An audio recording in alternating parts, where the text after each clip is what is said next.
Okay, I might get backlash for that last post. For context, Mohammed Yunus is a economist. He is now the interim leader of Bangladesh, and Sheikh Hasina was the authoritarian leader for the past 15 years, who was forced to flee due to widespread student protests.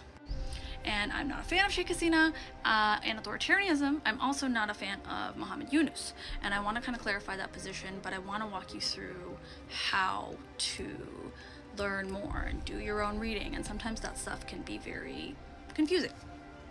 For added context, I am Bangladeshi. My parents are Bangladeshi. I lived there from 2007 to 2012 when there was another caretaker government at that time. I was in high school at the time.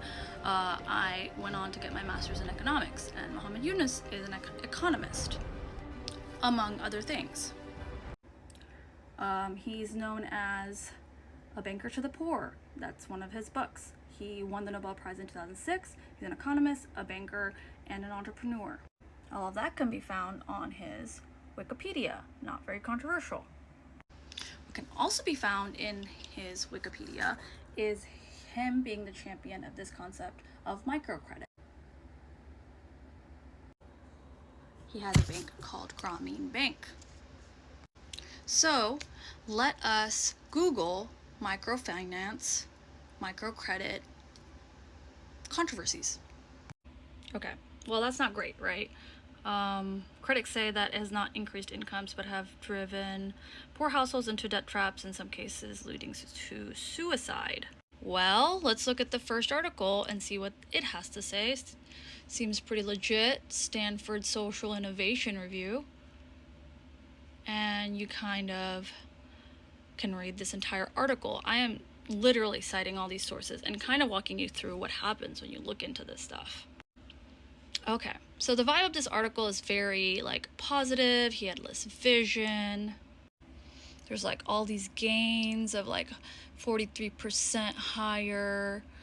Incomes were higher than comparable women in underserved villages in the 80s, by the way. Oh, and this is a 2022 article by Alex Counts.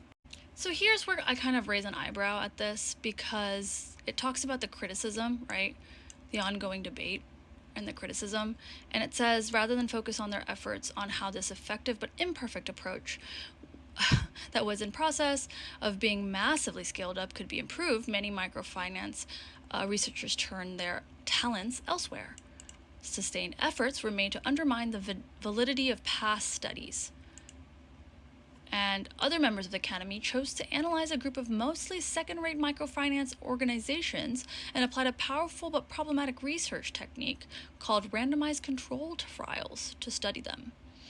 Randomized controls trials have been popularized in the pharmaceutical industry to assess drug and vaccine safety and efficiency, and they were being increasingly used to study social development programs.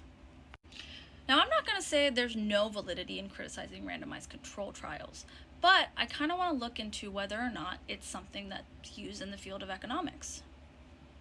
So this time I'm going to Bing it. Okay, so it seems like it's pretty widely used. Okay. It just seems like that other article made it seem like it's only applicable to pharmaceutical industries? Okay, what is a randomized control trial? Now, before I go on a tangent about randomized control trials and what they are, I kind of still want to stay on this Yunus thing, right? What's the deal? I'm going to go to BBC and just type in Yunus. Okay, world's banker to the poor. I read this entire article. Please do check it out. I want you to check out even more resources, but I want you to think about things as you read them. Okay. What is this microcredit, microfinance thing? His initiative reached out to people shunned by conventional banking systems, people so poor that they have no collateral to guarantee a loan should they be unable to pay it. Okay, cool. That kind of tracks with a lot of these things, even though it kind of goes on this tangent about how Sheikh Hasina didn't like him, etc., etc. But then we kind of see who wrote this article. Kind of, here's a reminder. This is the one about the backlash, right? But the writer is a founder of Grameen Foundation. Interesting. He's the founder of the Grameen Bank. Interesting.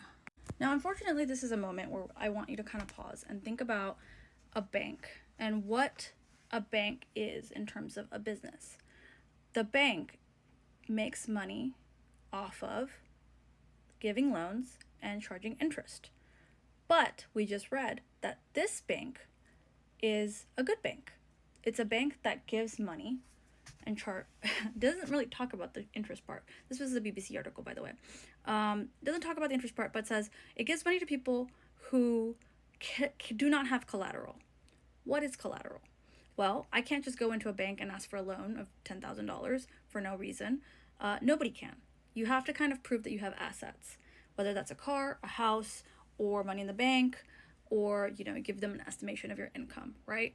So these are like poverty level people. It said beggars, you know, loans to beggars, like people who are just like on the edge. They don't have collateral. So something's not adding up. So then I find this Vox article. Microcredit was a hugely hyped solution. This is from 2019, whereas that BBC article was from 2011. What happened? Okay, let's read this. The original Grameen Bank model included a few core elements.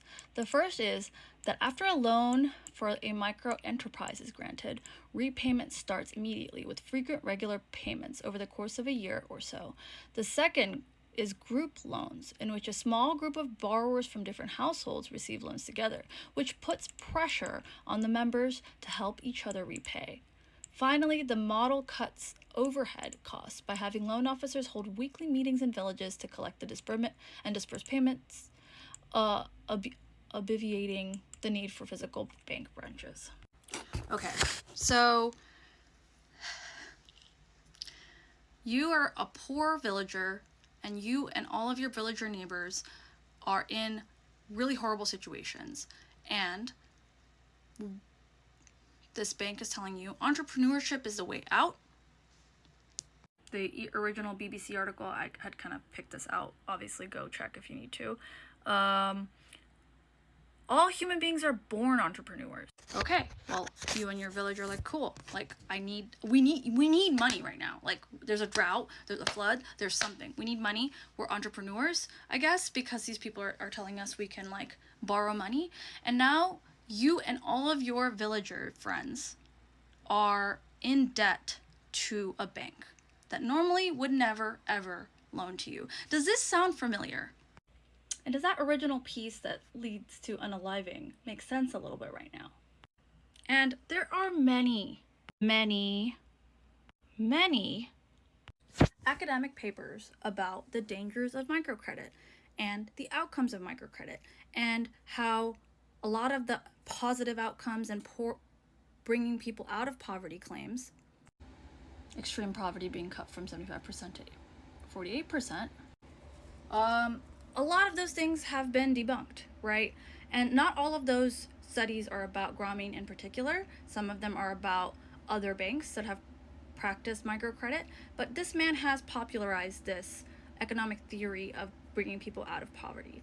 And by and large, sorry, I got worked up. By and large, this doesn't work, okay?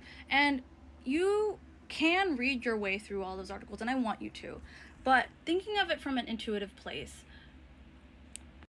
and considering on average institution offers loans at 20 to 30% and expect you to pay it back immediately.